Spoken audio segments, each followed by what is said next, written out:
Welcome back to our living room for the next, this stream, where we are going to do a bit of a rear view mirror thing.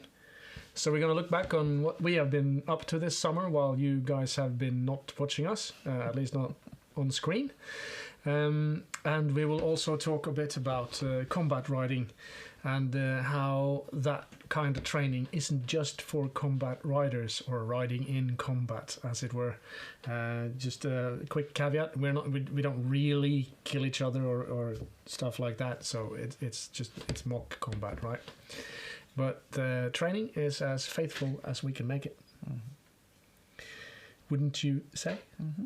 Yeah. So what have we been doing this summer? No idea. I've been training my ass off. That's what I've been doing. Yeah, you've been teaching as well. Now that is also true. Mm.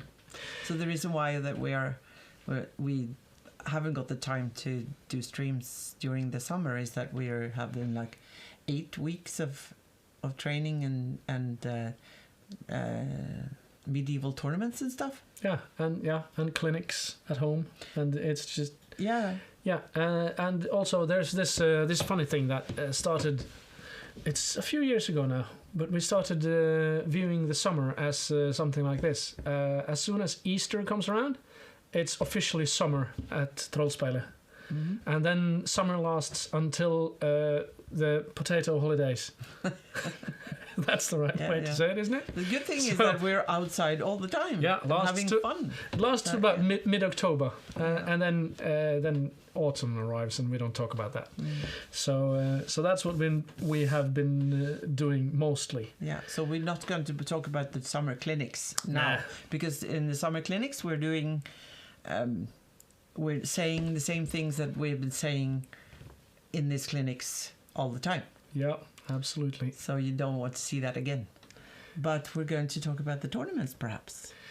I think we should talk a little bit about the tournaments. The first tournament we were involved with this year was the Leeds Armories tournament, mm-hmm. which is in bank holiday and Easter at the Leeds Armories in Leeds, mm-hmm. Which is part of the Royal Armories in England, where they have their own tilt yard in the middle of the city, and it's pretty cool to go there and have a go at some real jousting with some. The background it's like the city backdrop, but then you have the whole the museum there that gives it some authenticity that kind of it's hard to find anywhere else, because there are real armors in there, real weapons, it's a museum. Absolutely. Mm-hmm. It's a so they are 6-story museum, I think. Yeah, it's huge. Yes, it is huge. So we went there. We were 2 jousters, and we brought 2 squires as well. Mm-hmm. And we had to summarize it, we had a lot of fun. Mm-hmm. We were great targets. Yes. Both by way of being, great. Big. Huge, or something like that. But also because we rode straight and tall. Mm-hmm. And that's the most important thing in jousting. You guys know what jousting is, don't you? It's like the knights riding towards each other with lances trying to hit each other. Yeah, managing. Yeah, often. Yeah. But if there are good targets. But yeah. The being a good target is what my teacher told me was the most important thing for a knight. Because it's not possible to sort of dodge. You can. Yeah, that's frowned upon. It's not honourable. Yeah, no. So dodging in any sort of way, you can dodge by way of making your horse move, or you can move your own body in all sorts of ways, right? That's possible. You can twist so the lance will slide off the shield. You can lie back so it slides off. There's all sorts of little things you can do in order to get away from being hit. Also, you can use the lance to knock the other guy's lance away. that's possible Shall we too. take a look at one of the pictures that we have from our tournament, just to show people that For what sure. it looks like? For sure. We have a list here. So, for instance, we can have a look at the picture number. What's it called? 76. 76 try looks that? all right. Yep. So that people can see what we're talking about. Now we made trouble for. Yeah. All right. So there you can see both the lances, right? So these are doing the jousting. Yeah. And this is what we're talking about. Pelle is traveling the world with. You've been to many places all over the world. 3 continents so far. Yeah, and competing in this sport. Yep. So that is partly what we've been or you've been doing, but we've also been like organizing our own tournament, and this picture is from that tournament, and we're going to talk about more about that later, because you've been to actually 4 tournaments like this summer. Yep. And what we're going to talk about is, why is this important to you guys that are only doing dressage or show jumping or Western or having Icelandic fun. horses and having fun and doing tracking? Let's start with the having fun part. This is even more fun. That's just a joke, of course, but some of us think that it is even more fun. It's extremely challenging, and even the jousting, which is just canter straight forward down along a fence. If you want to be finicky about it, it's a counter-canter. The counter-canter will be the best way of doing it normally. And it should be as easy as anything. But it's not. It's very difficult. It's very difficult. Because the horse learns to do this quite quickly. At first, the horse might be a little bit, iffy. A little bit iffy when he meets another horse with a shiny dude on top or girl on top, rattling and clanking away, and pointing a lance at you. Yeah, that's some horses are like, nah, I'm out of this. But then after a little while, most horses just go, oh, it's kind of funny too. So they kind of like they're just racing up there. And the difficult part is that the horse knows that when you close your hand around the lance, the horse just goes, oh, no! And you're like, no, not quite yet, please. Attack. So, attack. No, wait. So it's really difficult to get the timing right. And then it's difficult to get the seat right, especially if the horse wants to go and you're not ready to go, or you want to go and the horse isn't ready to go. And it's really difficult to get the timing and the feeling right in all that. And then the timing of the lance is another separate thing that is extremely difficult to get right. It looks easy, and when you manage, it feels like, oh, I could do this all day. And then the next run you miss it, and you're like, so ridiculously difficult. We're going to take a look at some of the pictures from our own tournament, but let's sum up what you've been doing. You've been to Leeds, you've been to Arundel, and you've been to Romania. Yeah. And that was the European Championships. Yeah, that's the European Championships. Yeah. There are several. There are no official, what do you call it, leagues or it's like an organization or something like that. There's not sports organization. There is no overhead organization in jousting as of yet. There have been several tries, but it seems like they say that herding kittens is easier than herding jousters. I don't know what that is all about, but that's what they say at least. Might be something about the size of the egos. Yeah, I wouldn't know. But anyway, it's showed to be very difficult to organize us all in the same cruise. So that doesn't matter because it's fun. It's still fun. Yeah, and there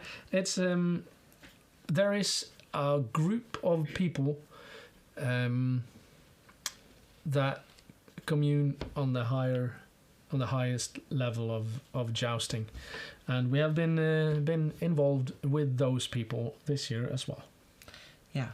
So, but we're not going to show anything from those tournaments, but we're going to show some pictures from our own tournaments. Yay!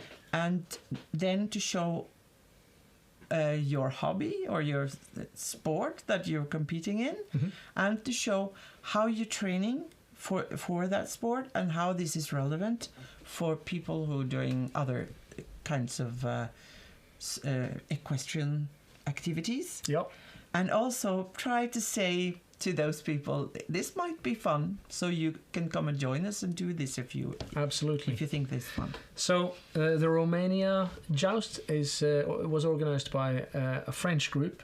Or can you help me with the name? Do you remember the name of that group? No, not Histoire.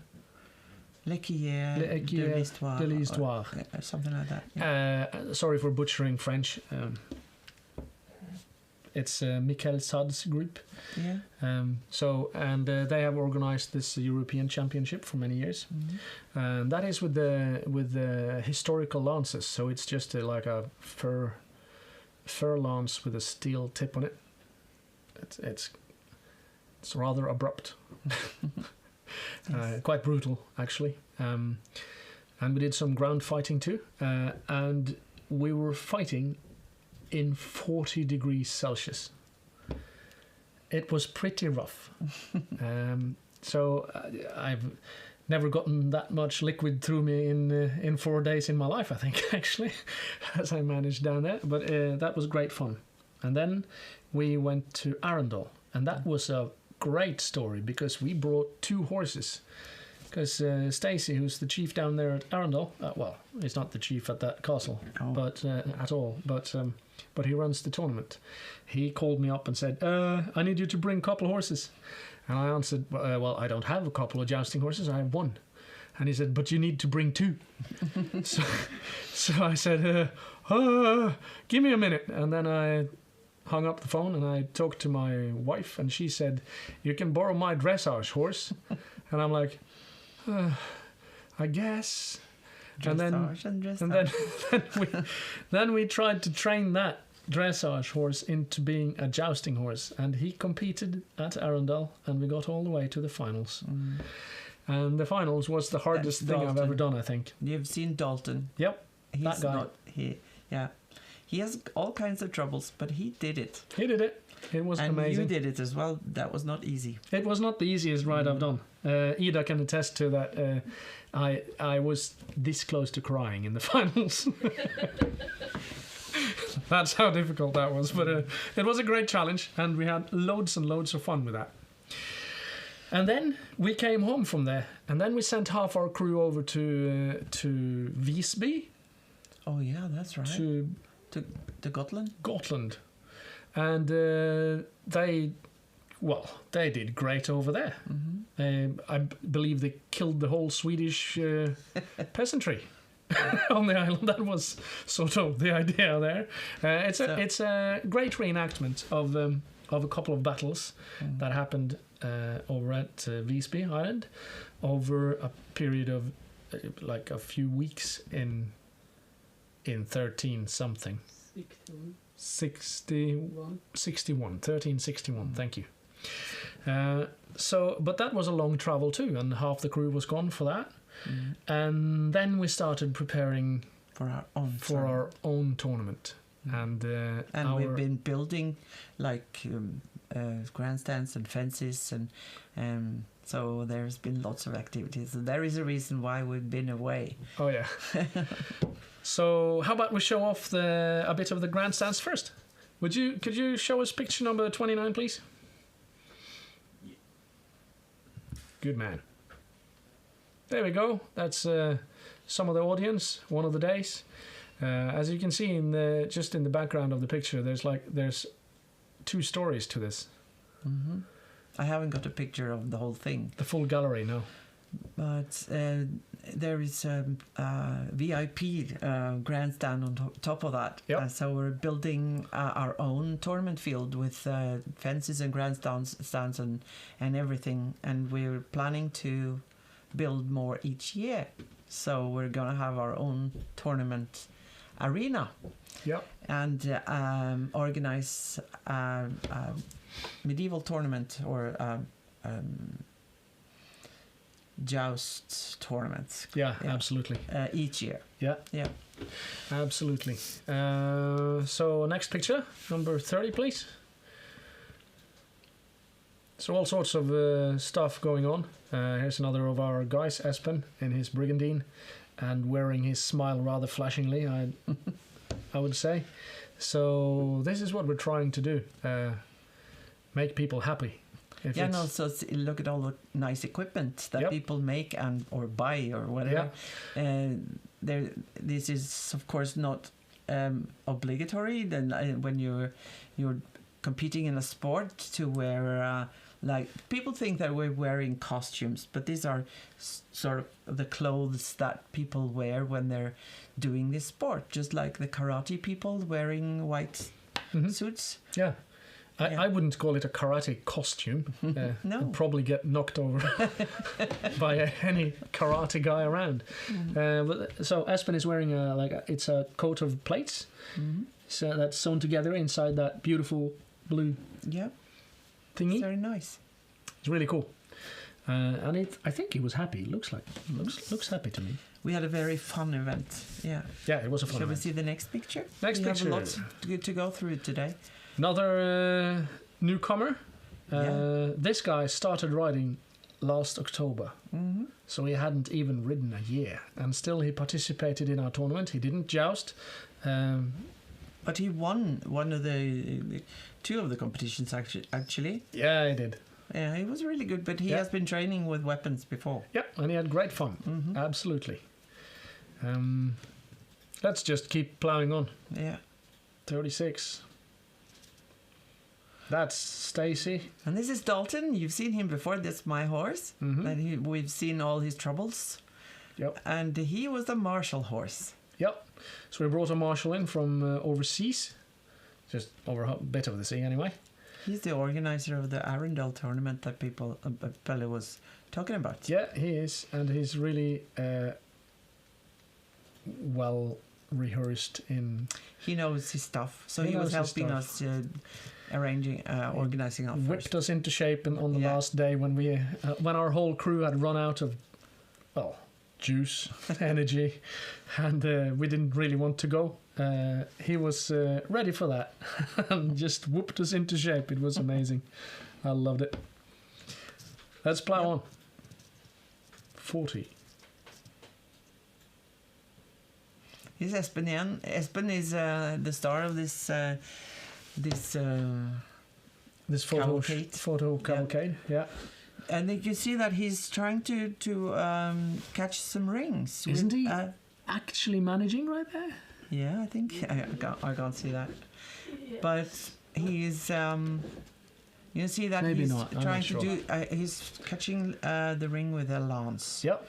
And that is more difficult than with a sword. Yeah, because the lance is longer. Yeah, so this is one of the exercises in the so-called skill at arms. And you can see here that it's difficult because Espen's horse, he doesn't want to go straight. He wants to go away from the tilt, the sort of wooden the fence in the middle there. Yeah, with all the targets. So it's quite difficult, and you have to be able to ride the horse straight with both reins in one hand. And as every dressage rider knows, it's very difficult to ride a straight line right up on the middle line in the arena. Yeah, it's really difficult. Yeah. And you do it in canter on one hand. Yeah, with a lance in the other hand. It's difficult. The easiest way to do it is just to let the horse blast up that line as fast as possible. Then it will be fairly straight, but then it's really difficult to hit the targets. Yes. So there's always a trade-off there. Yeah. Let's keep going on the pictures. 42. That is Pelle. That's me with my concentration face on full display. But now he's catching a ring as well, but he's using a sword. And the sword is different. Yeah. Of course, it's shorter, and you're holding it in your hand in a different way. Yeah. Kind of difficult in this particular instance because you have to reach across the horse, as you see. So I'm keeping my sword in the right hand and I have to cross over the horse like that. So I have to keep the horse really close to the tilt rail. So that is more difficult. Yeah, luckily Promik he just plows through everything. Mm-hmm. So it's not difficult to move him over there, actually. But that is, of course, the training of the horse. I heard that coming. That was good. Yeah. Brilliant. Next, please. Next one. Let's keep it going. Here is Mia, and she's catching the javelin. And that is, of course, the same spear. Yeah, she's throwing it, actually. Yeah, so it's me that my brain is not That's all working. right. She's just thrown the javelin. You can just about see the target that's facing the other direction down there and underneath the tilt rail. So she needs to canter and throw the javelin while she's at speed, and that is difficult because you're moving forwards. So you think that you're aiming, but then many people are aiming too far. Yeah. Because of the speed of the horse. Yeah. You can actually catch it too. Brilliant. Well done. She hit it. At Okay. least we have her word for it. So We believe you. next one. Next one.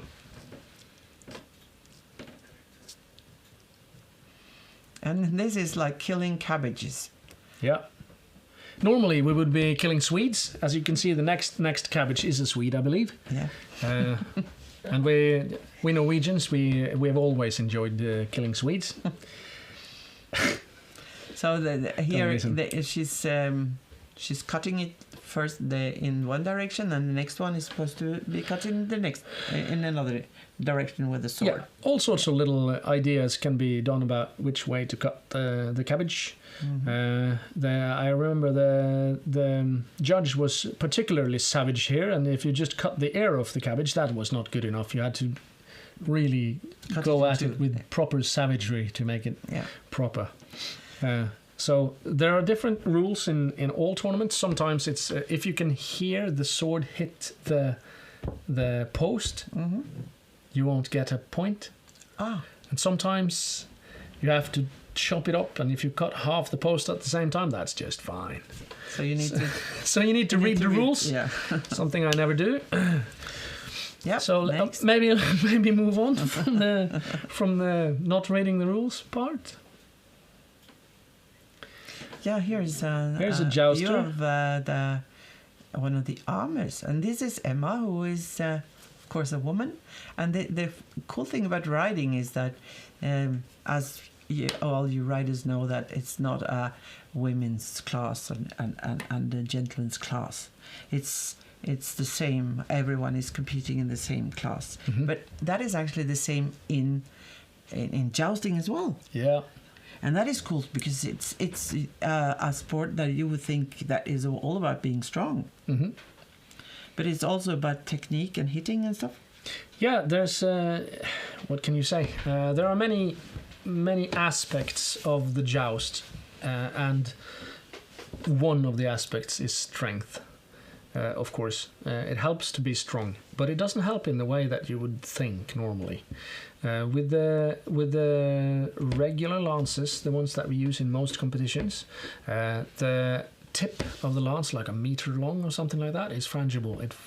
It is made to break, and that when it's made to break like that, you don't have to be a big strong person to break it.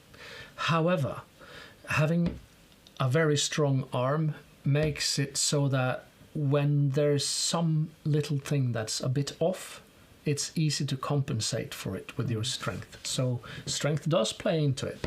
Also, you stay very stable. That's also a thing. But then again, being a big, strong dude isn't always as easy for the horse to carry, of course. True. So if the rider is 40 or 50 kilos lighter, that makes a difference too. So there are very many qualities that go into it. So being meticulous about your training in all sorts of ways makes a big difference. Perhaps the most important thing is to, if you want to joust really well, you need to keep your seat bones in the saddle at the moment of impact. And that's hard. And that is so. Basic riding training is important here. I'd say so. Yeah. I'd say it is. There we go. I think these people have passed each other So we can't say there. You can see that they're aiming for each other's shield. Yeah. In olden times, they used to call the shield a targe. It's not a shield as such.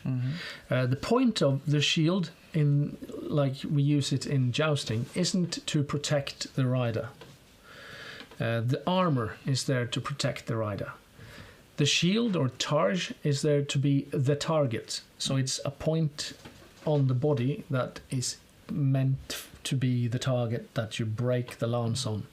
In some tournaments, you will get equal points for hitting the helmet and the targe, and then different points for other regions. But you're never allowed to hit lower than midsection of the body. So you can. It looks here like the rider on our left is aiming for the head of the rider on the right, and that might be the case, but it also might be the case that he's lowering the lance and it'll hit at the last instant, or he might miss. It's really difficult to know from just a picture.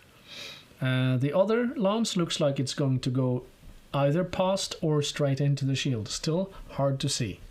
And one important thing here is that one of the riders is doing this for the first time, and is concentrating on being a good target. Yeah. First and foremost, that is the most important thing. Because it's not fair if the rider is all over the place and then you can't. The other one is not able to score a point. Yeah, one thing is unable to score points, another is that if the lance is dancing all around or the rider is dancing all around, it makes for unsecure passes. Yes, true. And you can hit the horse and stuff like that. And that is very much frowned upon. Yeah, you won't get invited back to anything if you hit horses. Let's go for the next one. There's more, isn't it? Yep, I think so. More jousters? Yeah, it's just another jousting picture. I think we have lots of things to cover, so we can.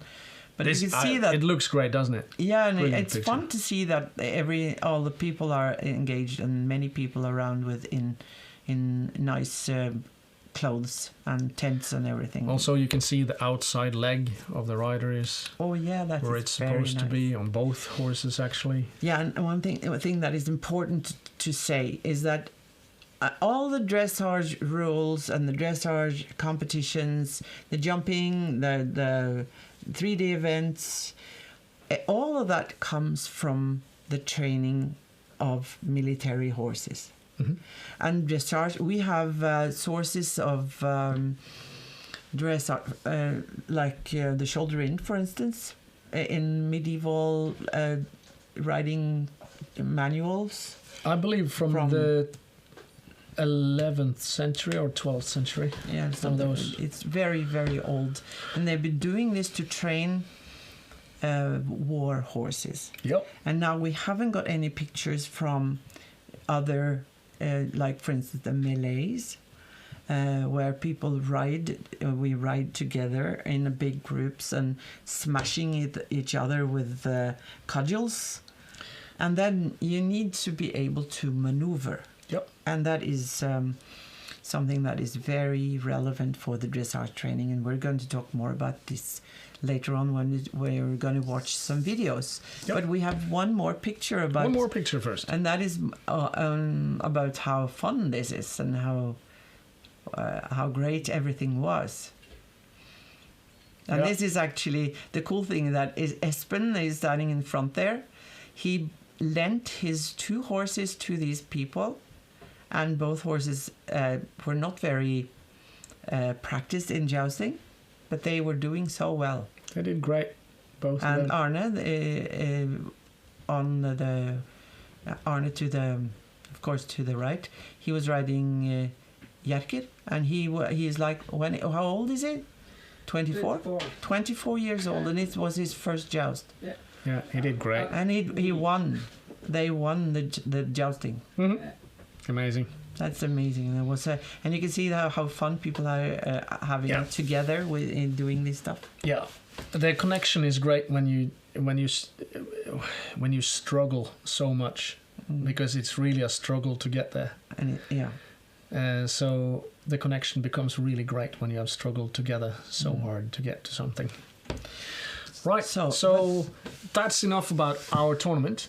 Now we thought we might show you some of the progress we have done with some of our horses in training. Yeah, and also the things that are important for not for jousting, but for combat riding. Mm-hmm. I was talking about the melee where you were riding to hit each other. Yep. Then you need to be able to maneuver. So the pirouettes, for instance, are in dressage, are of course to be able to train to avoid an opponent, avoid the enemy, or getting to the enemy, or getting away, or to be able to turn on the haunches. Yeah. But there is something that is even more advanced, and that is the terre-à-terre. All right. Yep.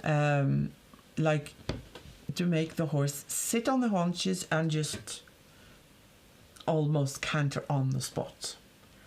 And actually, was it yesterday or the day before that you were actually managing to do a quite good terre-à-terre Yeah. on your young horse? Yep.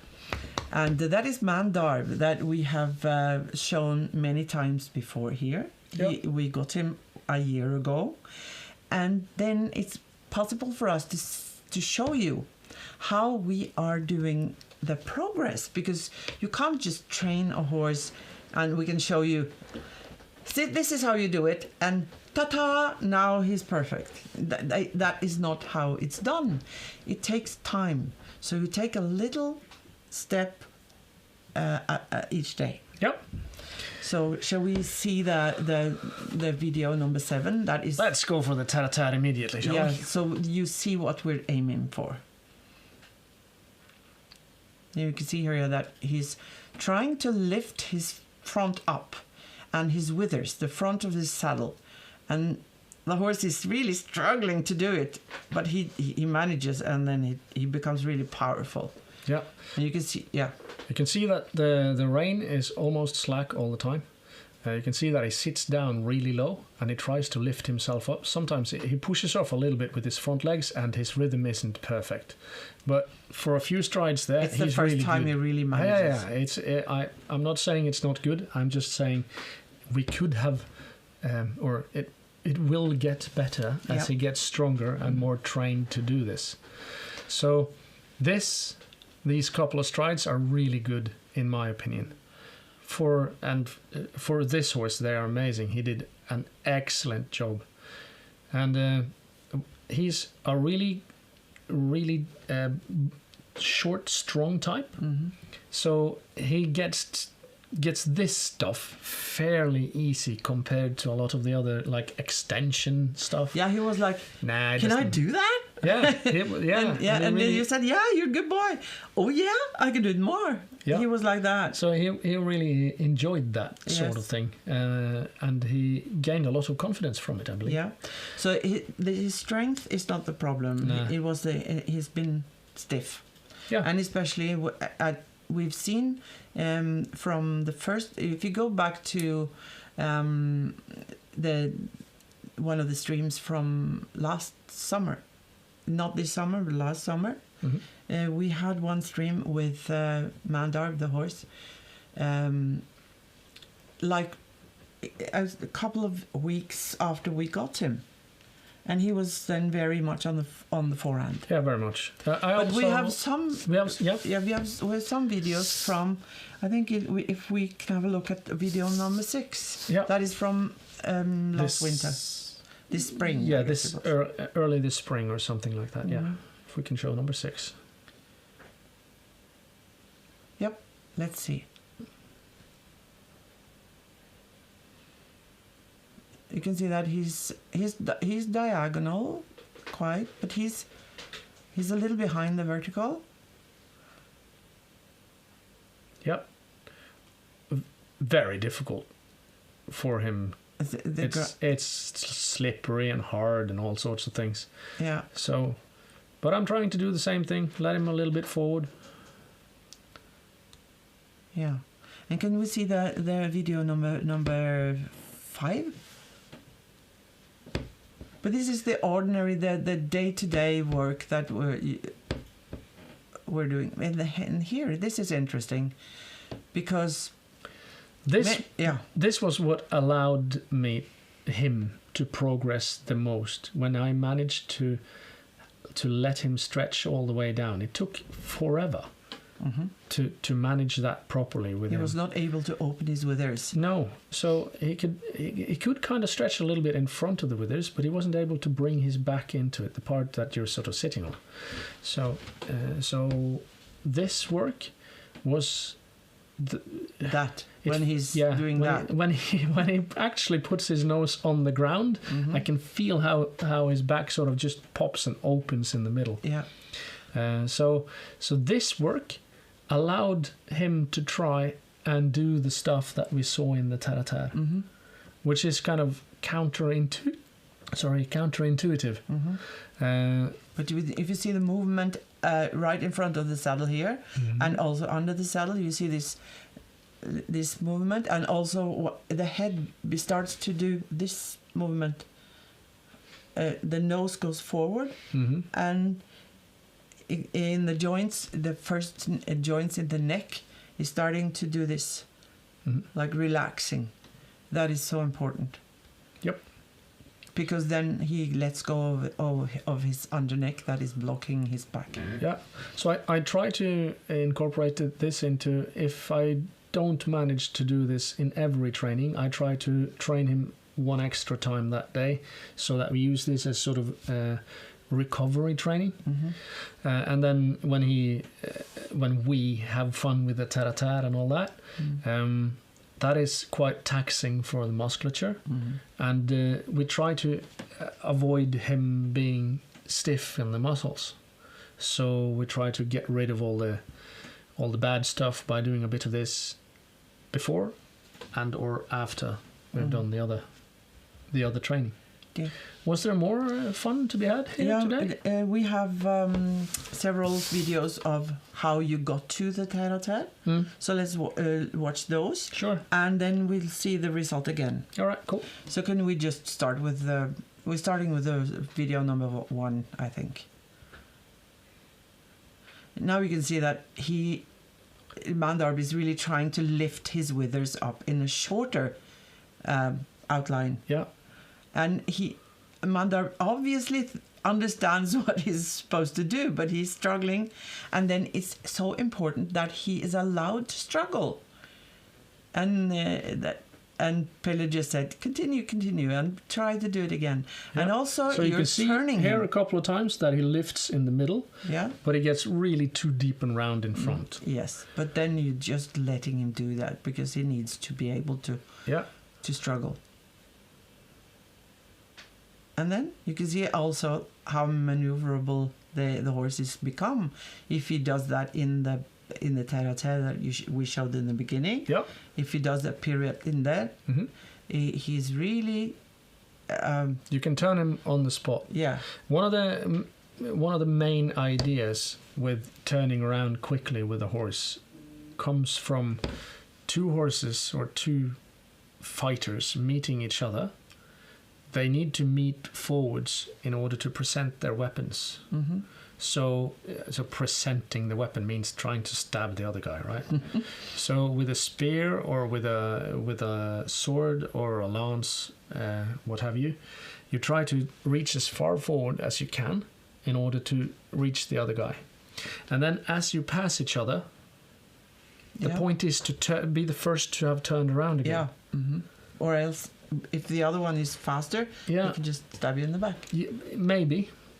At least getting there first is a good and important thing. Turning your back on the enemy is rarely very nice and intelligent, so it's getting there first. So at speed, that's really difficult, and the horse needs to be really strong, and that's what we're aiming for. Let's go roll the next one. I don't remember what I did in all these different... That's the fun thing, that you have to comment things that you... you don't this know one. what's going. I know what it is now. So we're trying to bring his haunches underneath. And as he does that, you saw that? He brings one front leg into the air. And that is something that is called a school halt. Mm-hmm. And that is not something that we train the horse to do. Nope. You just ask him to sit down in behind, and then he just lifts one of his legs. Yeah, and if he lifts only one leg, of course, when the exercise has become a thing that you ask for Mm-hmm. after a while, Mm-hmm. then you can ask for the exercise and get it. Mm-hmm. But in the beginning, like with this guy, I'm not asking him to do that exercise at all. I'm just asking him to bring his hindquarters under, and then the tension across the back is too high, so one leg comes with him, Mm-hmm. and also he needs the other leg on the ground to support himself for his balance and all that. Mm-hmm. So he's sitting down, but also balancing a little bit with the front leg. Mm-hmm. So it comes by naturally. Now you're riding, trotting a little, Doing some shoulder in work. and you can see that this. And then I'm collecting him again, and he did really That was great. nice. So I just let him stretch himself I back think out. that was a nice halt. That's very close to a proper school halt. There is, there's this thing that we call half halt Mm-hmm. in dressage, Mm-hmm. and most people know that a half halt is one exercise. Yeah. But the full halt Mm-hmm. is supposed to be, you're supposed to be able to, well, with a bit of training, to canter at any speed, and during one stride you should be able to just stop. Yep. From any speed. Yeah. Mm-hmm. From what? One? Mm-hmm. That sounds. So, Yeah. So many of you will perhaps be familiar with the slide stop that the cowboys do. That's sort of the same exercise, only they have made it just kind of showy in one way, Mm-hmm. which is the horses just put their hind legs down stiff and slide on them, Mm-hmm. and the good ones even pull forward with the front legs Yeah. while sliding to make them slide even further, Mm-hmm. which is a variation of the same exercise. You should be able to bring the hind legs of the horse so far under that the hind legs will break and slow down the horse from any given speed at one stride. So cushion instead of sliding. Yeah. The horse. What we are doing Yeah, is like. trying to cushion the whole impact with the musculature. Can we see that again?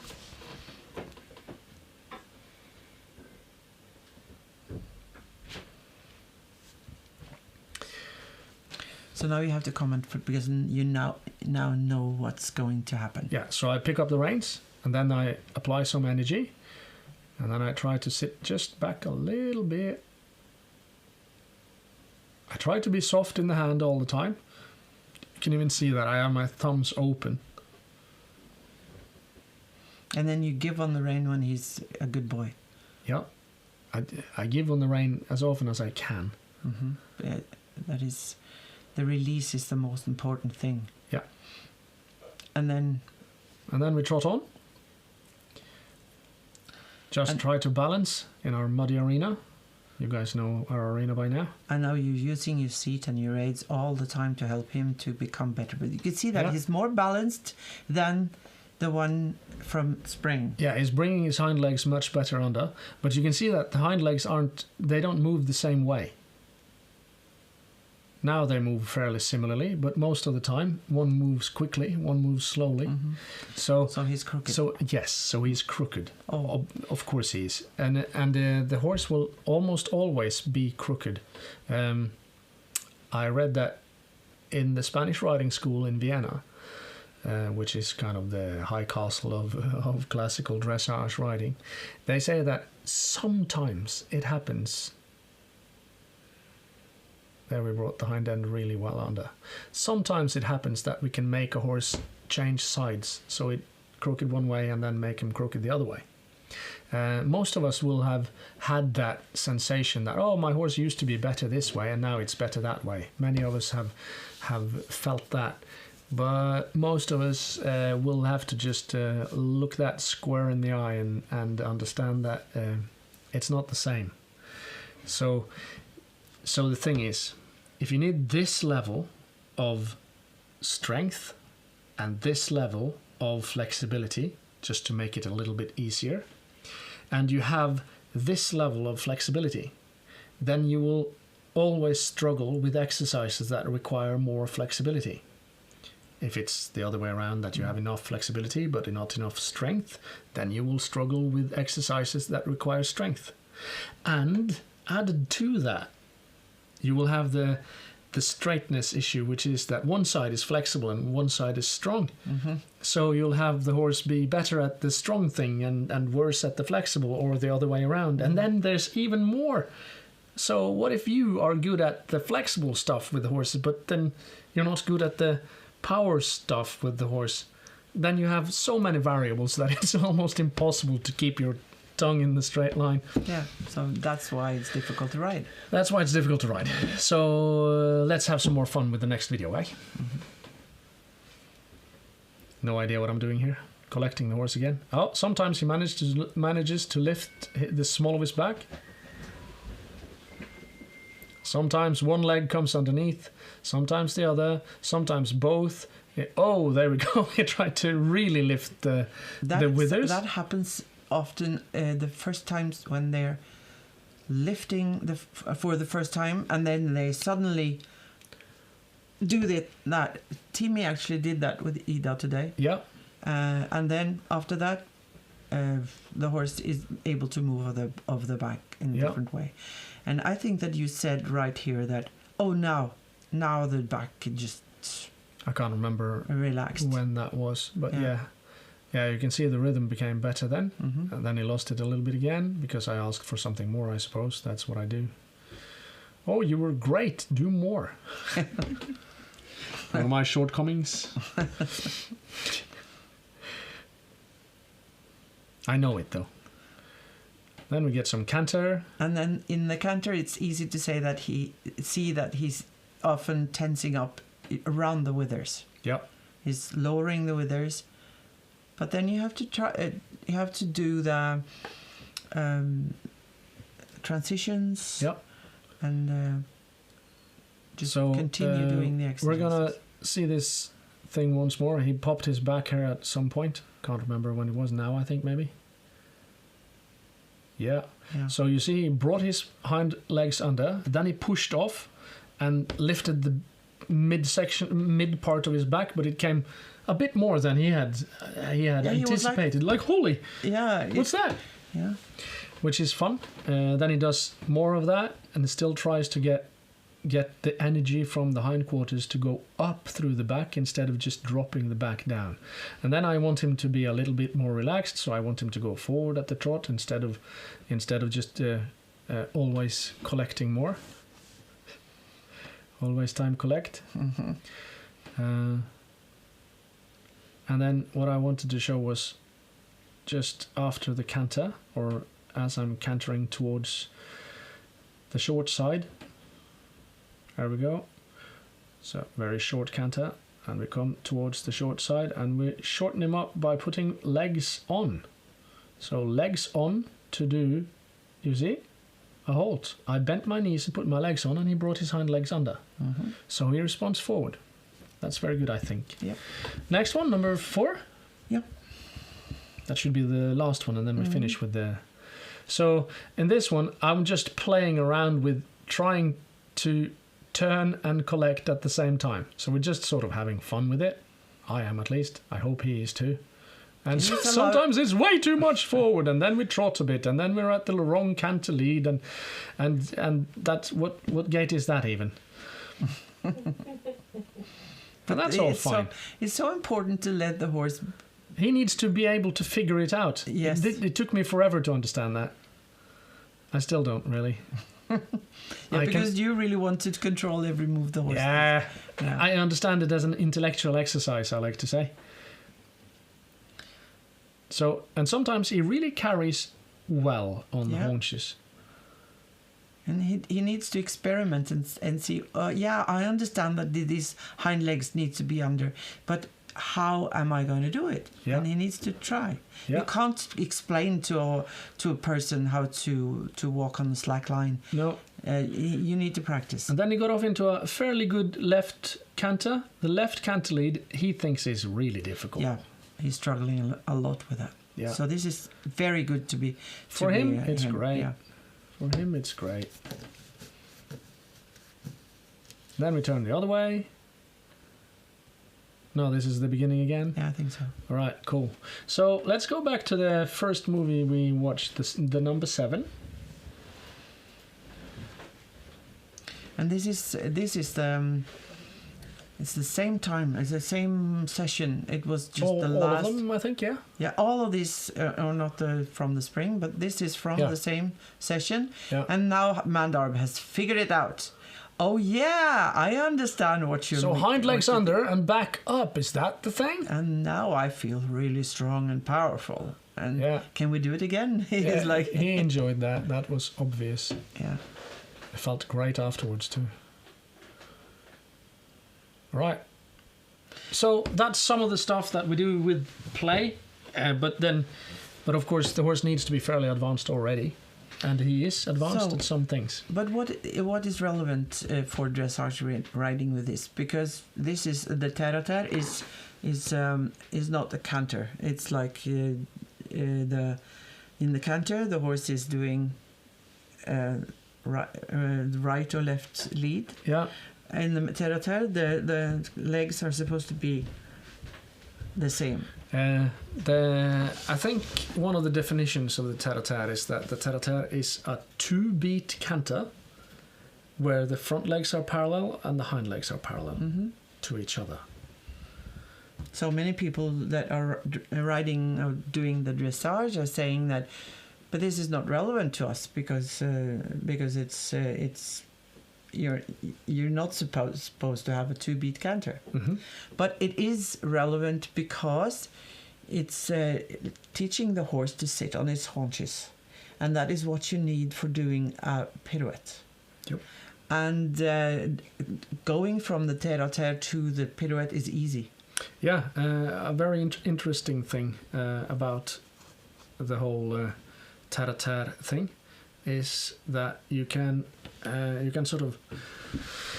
slide the horse from one canter lead via the terre-à-terre to the other canter lead, so you can just flow around like that when you have a good terre-à-terre already inside in the horse. Yes. Some horses will do the terre-à-terre by their own volition.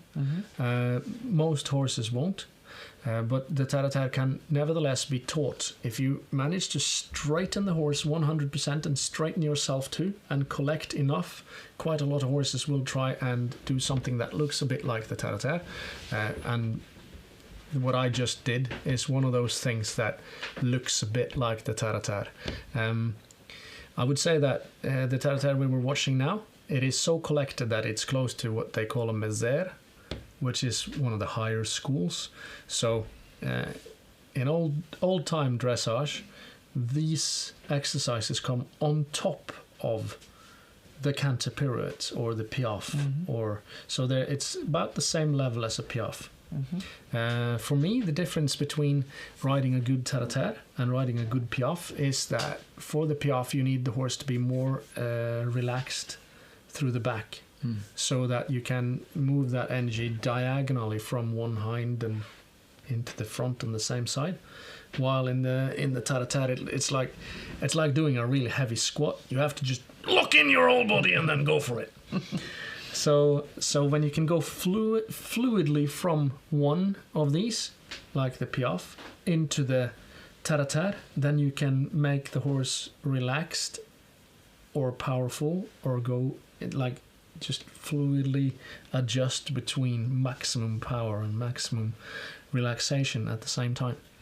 What is interesting about this is that now we're talking about quite advanced stuff, and in our former streams we have been doing a lot of very basic stuff, because we need to talk about the basics.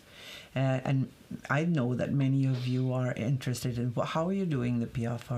And you never talked about the shoulder in or the traverse or pirouettes or passage. And we haven't done that because it's so important that you know all the basic stuff. Because if you know how to ride the horse over the back with in all the German training scale levels, you immediately will understand how to do a piaffe or how to do all these difficult exercises.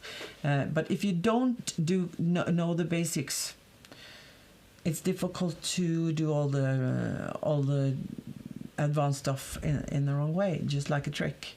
Yep. And then the danger is that you train the horse to do something that is wrong, and it's difficult to take it away again. But I think now is the time to go and start in the future streams, talk about all those fun advanced stuff. Yeah. So just to put an example of what you were saying, that when quite often if we say that the exercise needs to not be a trick, the point is that the horse should always be following your balance when you're moving. So ideally my horse will stand completely still as I grab that lance that we were talking about, right? So I'm going for my lance, and I want that, and bring it, and the horse sees that, and then he goes, because he knows that the lance is associated with running down the tilt line. Then that is the understanding or the view or vision of the horse that does that. I think Garnier says something about that it's easy to train the horse on his vision. So if he can see what he's supposed to do, then it's easy to make him understand it. And this is a visual cue, right? The horse can always see that you grab the lance. Another thing that a lot of jousters have noticed is that if you smack your visor down, the horse knows. If he hears it, or if he can feel that you change, I have no idea. Probably hears it, I suppose. But so if you smack your visor down, quite a lot of horses go full power mode instantly, and it becomes so much more difficult to handle. Also, when the horses know that they are supposed to be exercising a lot of power, it becomes extremely difficult to be balanced enough and what do you call it? Precise enough in your movements and your balance in order to not make tension out of the energy that the horse gives you. And in the joust or in other combat related riding, like you were talking about the melee where we're twisting about and trying to catch each other, that whole too much energy thing is actually a thing. But I never feel like I have too much energy. I just can feel like, oh, my horse is tensing up, then I can't control him anymore, or can't control him as well. So Garnier would say that you shouldn't train your war horse to the full contact. And it is a little bit difficult to understand what he means by that. But I do believe that he doesn't want you to have full energy and full contact to all the aids at the same time, because all that energy to the aids, underneath all the aids, means that you will screw it up at some point, right? Yeah. So it's a bit of the vision, understanding what you're supposed to do, and a bit of following the balance, and that allowing for both is exceptionally difficult, because quite often you will learn one or the other from your teacher, and we have this growing understanding of different ideas that we sort of, this works for that sort of riding and this works for this sort of riding, but still there is this golden path that will allow you to do it all. But of course that golden path that allows you to do everything is really narrow and bloody long. That's in my opinion. Yeah. So, but I think we have just some minutes left now. So perhaps we'll sum up by saying what we're going to do next. Like we're going to continue doing our streams every other Wednesday. Yeah, trying to do that. Yeah, and we're going to like continue doing talking about we have been talking about troubleshooting, and before that we did the basic stuff with the training scale. Yep. And now we're going back perhaps to some principles again, not troubleshooting. We can do troubleshooting later, more troubleshooting, because there are always trouble that we want to solve with the horses. Call and it with trouble, the people. or just call it the next exercise or the next level you want to reach. So, but what I think we're going to do is see how our horses are doing in their progress. Yep. And see what we have been doing, and also how to do the more advanced stuff. Yeah. And also take a look into our gym and see how we're training the riders without the horse. Mm-hmm. Because riders get stiff, they get weak, they get uncoordinated, and there are lots of things that we can do in the winter when it's slippery outside. We can do training with our own bodies. Yeah. So that is what we're going to do. And the next stream is going to be the 12th of October. All right, cool. I've got notes here. Yeah. Yeah. And also to the people who want to, are planning to do clinics with us, organize clinics with us next year, it's time to start booking now, because it's not full at all yet, but there are many people who are starting to do the booking. And if you want to have much to choose from, it's a good idea to start now. Yeah, this year is sold out. Yeah. All right. Yeah. So are we good with yeah? And I've been told to say that you need to follow us on Facebook and Instagram, and of course, because if you don't get the message when we're doing the next stream. Also, you don't get to see when we come up with some weird thing or other that's fun to watch, because we do that. And also you get invitations for clinics. Mm-hmm. So yeah, and also we got this magical we got a Facebook page that's called the Magiske Trollspeilet, that is about what we're doing with our tournament field and stuff. That is cool. Our local amusement park. Yes, with combat riding. Mm-hmm. So are we gonna end for now? I think that's all for today. Mm-hmm. Thank you guys for watching. We've had a great summer. We're hoping now to get a good training winter in. Depends a little bit on the conditions. But we will be back again in a couple of weeks to show you more awesome stuff. Hopefully some riding. But maybe we will show you inside the gym how to get strong and how to get flexible, maybe even. Yeah. Mm-hmm. Cool. That's all, folks. Yep. Next Goodbye. time.